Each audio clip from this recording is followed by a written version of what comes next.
माही के पिताजी गंगाधर शर्मा, जिनकी उम्र करीब 50 वर्ष थी, एक सीधे सादे और सज्जन पुरुष थे जो उज्जैन में ही एक छोटी सी नौकरी करते थे। उज्जैन महादेव की नगरी। मंदिर की घंटियों की आवाज दूर दूर तक सुनाई दे रही थी। भोर की खूबसूरती और मंदिर से आती घंटियों की आवाज के साथ हर हर महादेव का उद्घोष वहां के माहौल को और भी मनमोहक बना रहा था। हर हर महादेव, हर हर महादेव, हर हर महादेव। सुबह की आरती अभी खत्म ही हुई थी, इसीलिए महादेव के भक्त महादेव के दर्शन कर अपने अपने घरों को लौट रहे थे। और कुछ लोग तो शिप्रा नदी के किनारे बैठ सुबह के खूबसूरत नजारे का आनंद ले रहे थे। हाँ सच में कितना सुंदर दृश्य है। बिल्कुल, यहाँ की सुबह की बात ही कुछ और है।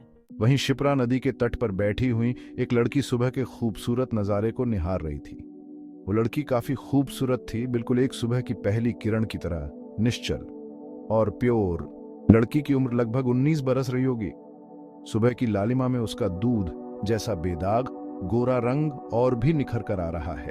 उसकी काली झील सी बड़ी बड़ी आंखें, सुर्ख गुलाबी होंठ और लंबे काले खूबसूरत बाल जो हवा के झोंके से उसके चेहरे पर बार बार आ रहे थे। उसने लाइट येलो कलर का अनारकली सूट पहना हुआ था और चेहरे पर कोई मेकअप नहीं था, सिवाय माथे पर लगी एक छोटी सी काली बिंदी के। पर वो इतनी सादगी में भी किसी का भी ध्यान अपनी तरफ खींच सकती थी। ये लड़की है माही, सादगी और मासूमियत का जीता जागता उदाहरण। माही इतनी मासूम है कि अभी तक दुनिया का छल कपट उसे छू भी नहीं पाया है। माही का रोज का नियम था मंदिर की आरती के बाद शिप्रा नदी के किनारे आकर कुछ वक्त बिताने का। माही अपनी हथेली पर अपनी चिन्ह टिकाए सामने की तरफ उगते सूरज को एक प्यारी सी मुस्कान के साथ देख रही थी। माही, गुड़िया यहीं बैठी रहोगी या घर भी चलना है? माही ने पलट कर देखा और उसके चेहरे पर मुस्कान आ गई। उसके पिता गंगाधर जी उसे ही बुलाने के लिए आए थे, जिनके साथ माही रोज सुबह महादेव की आरती के लिए आती थी। बस बाबा अभी आई। जिससे उनका और माही का भरण पोषण अच्छे से हो जाता था।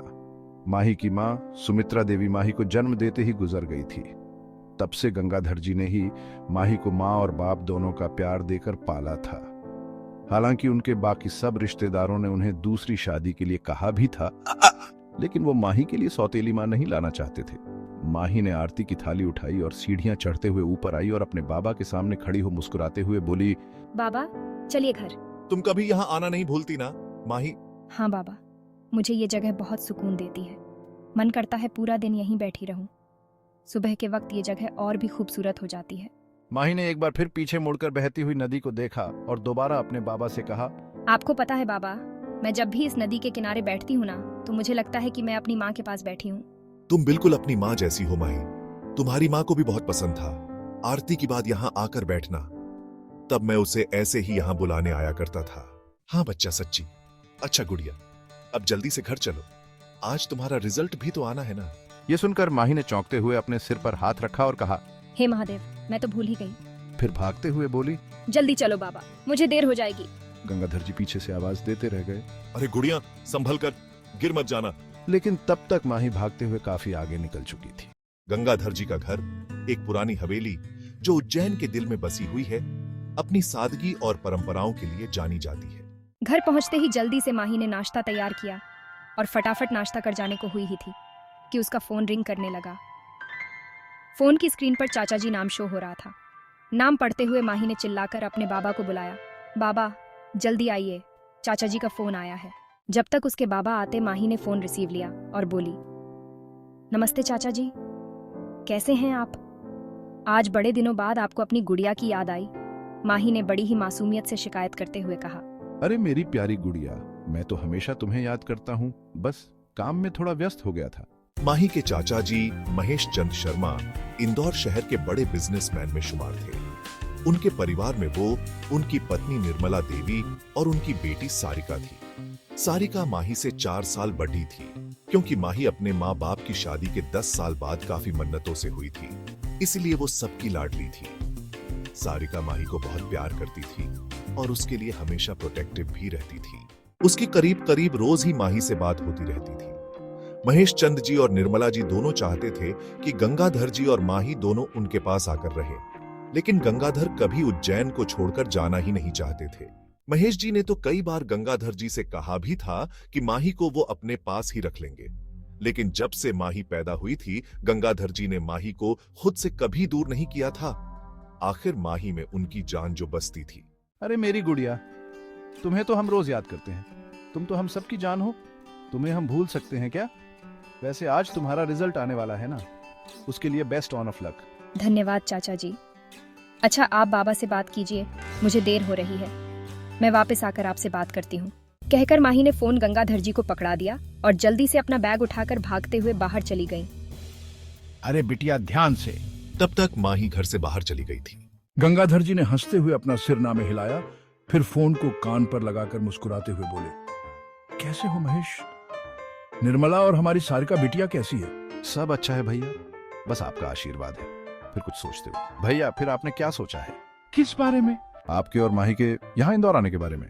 गंगाधर जी याद करते हुए बोले, ओह हाँ वो नहीं महेश, मैं उज्जैन को छोड़कर कहीं नहीं जाऊंगा। यहाँ मेरी सुमित्रा की यादें बसती हैं, पर अब मैं चाहता हूँ कि तुम माही को अपने साथ ले जाओ। पर भैया माही आपके बगैर यहाँ आने के लिए राजी होगी क्या? तुम उसकी चिंता मत करो, मैं उसे समझा दूंगा। तुम 2-3 दिन बाद आकर उसे ले जाना। ठीक है भैया, मैं 3 दिन बाद उज्जैन आ रहा हूँ। माही को ले जाने के लिए आप अपना ख्याल रखिएगा। ठीक है कहकर गंगाधर जी ने फोन डिस्कनेक्ट कर दिया। लेकिन उसके बाद उनकी आंखों में नमी थी, क्योंकि जब से माही पैदा हुई थी उन्होंने एक दिन भी उसे अपने आप से दूर नहीं किया था। पर अब दिल पर पत्थर रखकर उन्हें मजबूरी में माही को अपने आप से दूर करना पड़ रहा था। अब उनके मन में सिर्फ यही उथल पुथल हो रही थी कि वो माही को इंदौर जाने के लिए कैसे मनाएंगे। इसलिए अब वो बेचैनी से माही के वापस आने का इंतजार कर रहे थे। गंगाधर जी का घर। गंगाधर जी किचन में दोपहर का खाना बना रहे थे, क्योंकि आज वो पूरा खाना माही की पसंद का ही बनाने वाले थे। आखिर उनकी लाडो का रिजल्ट जो आने वाला था, वह अच्छी तरह से जानते थे कि हमेशा की तरह उनकी लाडो अव्वल ही आएगी, और हर साल ऐसा ही होता था।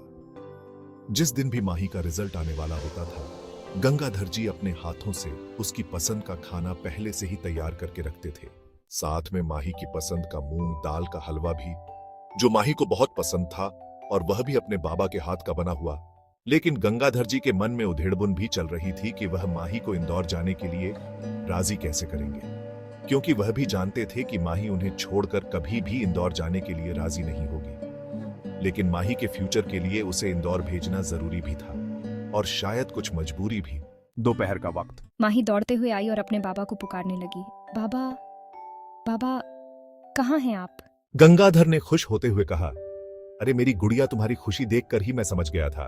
ये कहते हुए जैसे ही उनकी नजर सौम्य के हाथों में उसकी ट्रॉफी पर गई, तो उसके हाथों से उस ट्रॉफी को लेकर उन्होंने उसे अपनी पत्नी सुमित्रा की तस्वीर के सामने ले जाकर रखते हुए कहा, देखो सुमित्रा, आज हमारी गुड़िया ने फिर से हमारा नाम रोशन कर दिया। हमारी गुड़िया को अपना आशीर्वाद दो कि ये आगे भी ऐसे ही सफलता पाए। कहते हुए गंगाधर की आंखें नम हो गईं। बाबा, आपको पता है ना, मैं आपको ऐसे रोते हुए नहीं देख सकती। अब चलो जल्दी से हाथ मुंह धो लो, मैं जल्दी से खाना लगाता हूँ। आज मैंने तुम्हारी पसंद का मूंग दाल का हलवा भी बनाया है। आज गंगाधर जी ने अपने ऑफिस से छुट्टी ली थी ताकि माही के साथ पूरा दिन बिता सकें। मूंग दाल के हलवे का सुनकर तो माही खुश होते हुए बोली, अरे वाह बाबा, मूंग दाल का हलवा, वो भी आपके हाथों का। आज के खाने में तो मजा ही आ जाएगा। मैं बस अभी हाथ धोकर आती हूँ, कहकर वो जल्दी से अपने रूम में चली गई। तब तक गंगाधर जी ने डाइनिंग टेबल पर खाना लगा दिया, और माही के आते ही पहले उसे खाना सर्व किया और खुद उसे अपने हाथों से खिलाने लगे। खाने से फ्री होकर गंगाधर जी ने कहा, माही मुझे तुमसे कुछ जरूरी बात करनी है। इससे पहले कि गंगाधर जी आगे कुछ बोलते, माही ने उनकी बात काटते हुए कहा, बाबा एक बात समझ लीजिए, आप जैसा चाहेंगे मैं वैसा ही करूंगी, लेकिन आपको छोड़कर कहीं नहीं जाऊंगी। जहां जाऊंगी आपको साथ लेकर ही जाऊंगी। गंगाधर जी बोले, बेटी मैं तुझे कहीं और थोड़े ही भेज रहा हूँ। मैं तो तुझे अपने चाचा जी के पास इंदौर ही भेजना चाहता हूँ, वो तो हमारे अपने हैं ना।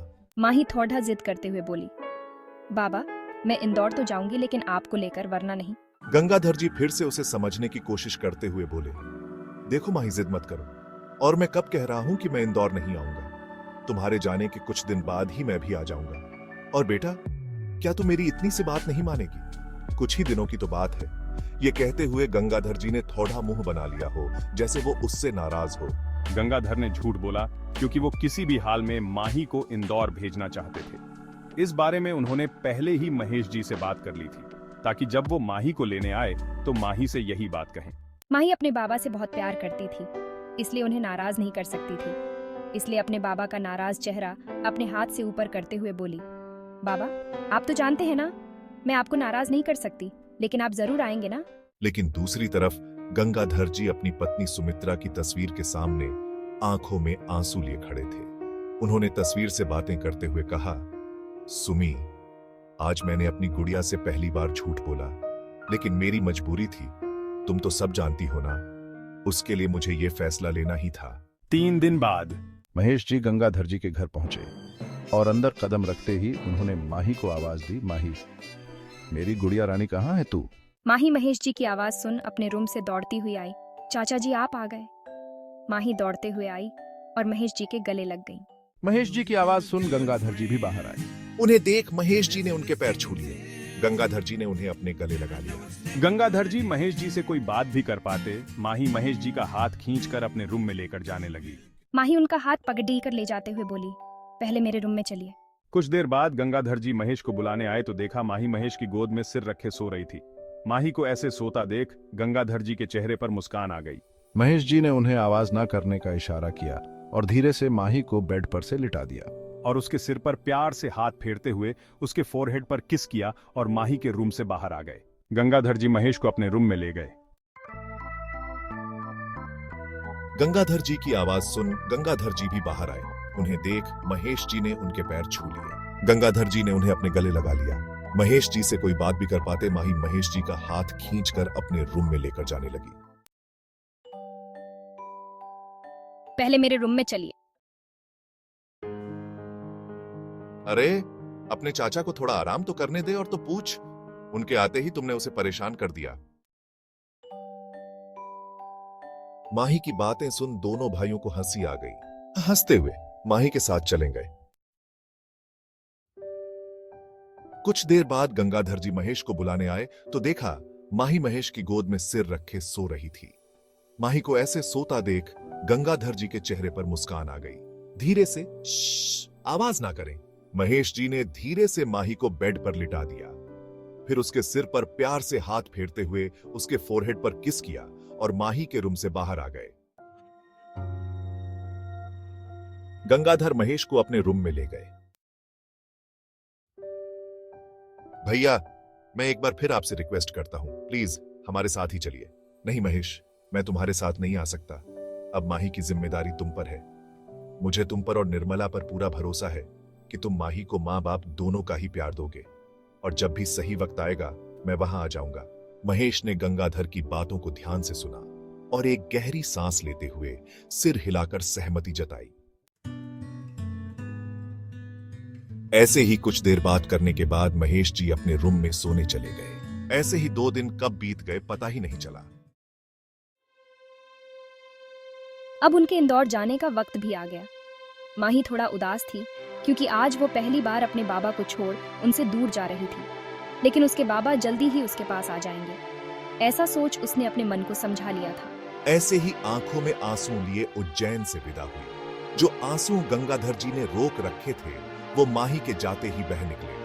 आज उसे अपना घर सूना लग रहा था क्योंकि इस घर की रौनक आज इस घर से दूर चली गई थी। इंदौर शहर स्मार्ट सिटी, जिसे इंडिया की सबसे स्वच्छ शहर का खिताब मिला हुआ है, जो बहुत ही खूबसूरत शहर है। माही गाड़ी में बैठी शहर की खूबसूरती को निहार रही थी। वहां की खूबसूरत बड़ी बड़ी बिल्डिंग, खूबसूरत सड़कें, सब कुछ। माही आज पहली बार उज्जैन से बाहर आई थी। सारिका अक्सर उसे यहां की पिक सेंड करती रहती थी, जिसे देख माही का बहुत मन होता था इंदौर शहर घूमने का, लेकिन वो अपने बाबा को अकेला छोड़ नहीं आना चाहती थी। चाचा जी, आपका घर कितना खूबसूरत है। ऐसे ही शहर की खूबसूरती देखते देखते वो लोग महेश जी के बंगले पर पहुंच गए। गाड़ी मेन गेट के अंदर गई। माही तो इतना सुंदर बंगला देखकर ही हैरान थी। गाड़ी बंगले के बिल्कुल सामने आकर रुकी। गेट पर खड़े सिक्योरिटी गार्ड ने जल्दी से आकर गाड़ी का गेट ओपन किया। माही महेश जी गाड़ी से बाहर आए। तब तक निर्मला जी और सारिका गाड़ी की आवाज सुनकर बाहर आ गई थी। निर्मला जी ने बाहर आते ही माही को गले लगा लिया और उसके माथे पर किस किया। सारिका ने तो आते ही माही को कसकर गले लगा लिया और उसके दोनों गालों को पिंच करते हुए बोली, welcome to your own home my sweet doll. Mahesh ji ने हंसते हुए कहा कि अरे पहले अंदर तो आने दो। एक मिनट यहीं रुको। निर्मला जी ने यह कहते हुए अपनी मेड को इशारा किया। मेड जल्दी से आरती का थाल ले आई। तब निर्मला जी ने माही की आरती की और तिलक लगाकर उसका स्वागत किया। वाह, बंगला जितना बाहर से खूबसूरत है उससे कहीं ज्यादा अंदर से मनमोहक है। माही ने यह कहते हुए देखा कि बंगले को बहुत ही खूबसूरती से सजाया गया था। माही, तुम अब मेरे साथ चलो, मैं तुम्हें तुम्हारा रूम दिखाती हूँ। पता है, उसका इंटीरियर मैंने खुद सिलेक्ट किया है। सारिका ने माही का हाथ पकड़कर उसे खींचते हुए सीढ़ियों से ऊपर के फ्लोर पर ले जाने लगी। माही का रूम सारिका के रूम के बगल में ही था। वाह, यह तो बहुत ही सुंदर है। माही जैसे ही सारिका के साथ रूम में गई तो देखती ही रह गई। उसका रूम लाइट पिंक और व्हाइट के कॉम्बिनेशन से तैयार किया गया था। रूम के साथ ही एक खूबसूरत सी बालकनी और वहां रखा व्हाइट कलर का झूला। रूम में एक बड़ा सा राउंड शेप का बेड था। साथ ही उसके बेड पर दोनों तरफ टेडी बियर रखे हुए थे, क्योंकि सारिका आज भी माही को अपनी वो छोटी सी क्यूट डॉल समझती थी। माही, कैसा लगा तुम्हें अपना रूम? दी, ये रूम तो बिल्कुल एक प्रिंसेस के रूम की तरह है। तो तुम हमारी प्रिंसेस ही तो हो। कहकर माही को गले लगा लिया। और मेरा रूम तुम्हारे रूम के बिल्कुल बगल में है। टू, अब हम दोनों ढेर सारी मस्ती करेंगे, ठीक है? सारिका ने खुश होते हुए कहा। तभी उनकी मेड आ गई, बोली, बेबी, आप दोनों को मालकिन ने नीचे बुलाया है, खाना तैयार है। अच्छा, तुम जाओ, हम आते हैं, सारिका ने कहा। अब तुम जल्दी से फ्रेश हो जाओ, हम दोनों फिर नीचे चलेंगे। माही फ्रेश होकर सारिका के साथ नीचे आ गई। इसी तरह माही को उज्जैन से इंदौर आए 1 महीने से ज्यादा हो गया। सारिका ने माही को इंदौर की कई सारी जगह पर घुमाया, काफी सारी शॉपिंग भी करवाई। माही रोज अपने बाबा को फोन करती थी और ढेर सारी बातें करती थी कि वो आज कहां कहां घूमने गए, क्या क्या खरीदा, पर वो रोज ये पूछना नहीं भूलती थी कि वो इंदौर कब आ रहे हैं। गंगाधर जी कोई ना कोई बहाना बनाकर उसे समझा लेते थे। माही का इंदौर के सबसे बड़े कॉलेज में एडमिशन भी हो गया था। अब वो रोज कॉलेज जाने लगी थी। उसके तो कॉलेज में दोस्त भी बन गए थे, प्रिया और टीना। प्रिया पढ़ाई के अलावा सब कामों में होशियार थी। वही टीना एक टॉम बॉय की तरह थी, पढ़ाई में भी ठीक ठाक थी और वो दोनों ही माही की बहुत केयर करती थी। माही थी ही इतनी स्वीट नेचर की कि सब उसे बहुत प्यार करते थे। माही कॉलेज में अपने लेक्चर अटेंड कर रही थी कि तभी उसके फोन पर सारिका का मैसेज आता है। माही, फ्री होकर मुझे कॉल करना। ओके दी। और वापस अपना ध्यान लेक्चर सुनने में लगा देती है। करीब 1 घंटे बाद क्लास खत्म हुई तो वो और उसकी फ्रेंड क्लास से बाहर आई। ओह गॉड, फाइनली आजादी मिली। यार, इतना लंबा लेक्चर कौन देता है? कुछ देर और होती तो मैं तो बेहोश हो जाती। हाँ, पढ़ाई के नाम पर तो वैसे भी तुझे बेहोशी आती है। हाँ यार, मैं तो थक गई बोर होते होते, और मुझे भूख भी लगी है। चल कैंटीन में कुछ खाते हैं, हंसते हुए। हाँ चल, बड़ी मेहनत जो की है तूने बोर होने में। इस बार टीना को भी हंसी आ गई। तीनों कैंटीन की तरफ जा ही रही थी कि तभी माही को याद आया कि उसे सारिका को फोन करना है। तुम लोग चलो, मैं एक फोन करके आती हूँ, तब तक तुम खाने का ऑर्डर दे देना। ठीक है, पर जल्दी आना। कहकर दोनों चली गईं। माही ने सारिका को फोन लगा दिया। 2 रिंग के बाद ही सारिका ने फोन पिक कर लिया। हेलो माही, मैं कब से तुम्हारे फोन का वेट कर रही थी। दी, बस अभी क्लास खत्म हुई तो मैंने आपको कॉल किया। क्या कुछ काम था? हाँ माही, आज मैंने क्लब में एक छोटी सी पार्टी रखी है जिसमें मेरी सारी फ्रेंड्स आने वाली हैं, तो तुम्हें भी मेरे साथ चलना है। मैं तुम्हें अपनी सारी फ्रेंड्स से मिलवाना चाहती हूँ। आखिर तुम मेरी इकलौती बहन हो। पर दी, मैं वहाँ किसी को जानती भी नहीं हूँ, तो मुझे अजीब लगेगा, माही ने बड़ी मासूमियत से कहा, हंसते हुए। अरे तभी तो ले जा रही हूँ बुद्धू, कि तुम वहाँ जाओ और सबसे अपनी जान पहचान बढ़ाओ। ठीक है दी, पर दी मेरे पास तो पार्टी वेयर ड्रेस ही नहीं है। उसकी तुम चिंता मत करो, मैंने सब अरेंज कर लिया है, तुम बस जल्दी घर आ जाना। ओके दी, मैं आ जाऊंगी, बाय। फोन काटकर माही कैंटीन की तरफ चल दी। शाम का वक्त। अपनी ड्रेस को खींचकर बार बार नीचे करते हुए, दी ये तो बहुत छोटी है, आपको पता है ना, मैंने कभी ऐसे कपड़े नहीं पहने। माही ने एक नेवी ब्लू कलर की ड्रेस पहनी हुई थी जो उसके नी से थोड़ा ही ऊपर थी। आज तो सारिका ने माही का पूरा ही मेकओवर कर डाला था। माही वैसे ही काफी खूबसूरत थी और आज तो उस ड्रेस में कयामत ही ढा रही थी। हालांकि उसने कभी ऐसे कपड़े नहीं पहने थे, इसलिए उसे थोड़ा अजीब लग रहा था, पर आज सारिका की जिद के आगे उसे झुकना ही पड़ा। बिल्कुल छोटी नहीं है और तुम इसे खींचना बंद करो। कितनी तो प्यारी लग रही हो इस ड्रेस में। अब चलो, लेट हो रहा है। कहकर माही को लगभग खींचते हुए ले गई। मूनलाइट क्लब पार्टी अपने जोरों शोरों पर थी। वहां सभी सारिका की फ्रेंड और कॉलेज फ्रेंड्स थे जो खूब एंजॉय कर रहे थे। हालांकि सारिका का कॉलेज पूरा हुए 3 साल हो चुके थे और अब वो अपने पापा के साथ ऑफिस जाती थी, लेकिन वो अपने कॉलेज फ्रेंड्स के साथ आज भी टच में रहती थी। जब माही ने सारिका के साथ पार्टी में एंट्री की तो सबका ध्यान अपनी तरफ खींच लिया था। लड़के तो लड़के, लड़कियां भी उसकी खूबसूरती से इम्प्रेस हो गई थी। कई लड़कों ने तो उसे अपनी फ्यूचर गर्लफ्रेंड भी मान लिया था और लड़कियां तो अपने बॉयफ्रेंड को उसे ऐसे ताड़ते देख उसे अपनी फ्यूचर सौतन। सारिका ने माही को अपनी सब फ्रेंड्स से मिलवाया। हालांकि सब एज में उससे 3-4 साल बड़ी थी, पर माही को उनसे मिलकर काफी अच्छा लगा। वो सब सारिका की तरह काफी स्वीट नेचर की थी। माही को भी उन सब से मिलकर काफी अच्छा लगा। उसे ऐसा लगा ही नहीं कि वो उन सब से पहली बार मिली है। माही भी वहाँ के माहौल में अब घुलने मिलने लगी थी। वहीं उसी क्लब के प्राइवेट रूम में 2 हैंडसम लड़के बैठे ड्रिंक कर रहे थे। दोनों की ही एज करीब 25 के आसपास थी। उनकी उम्र में शायद 1-2 महीने का ही फासला था और दोनों ही कजिन ब्रदर थे। उसमें से एक लड़के का फोन बजने लगा। इसने अपना फोन रिसीव किया। Hello baby. हाँ, मैं बस आ ही रहा हूं, कह उसने फोन रख दिया। फिर उसने दूसरे लड़के से कहा, ब्रो, मेरी वाली का फोन तो आ गया है और वो पार्टी में भी आ गई है, तो मैं तो चला, तू कब तक आ रहा है?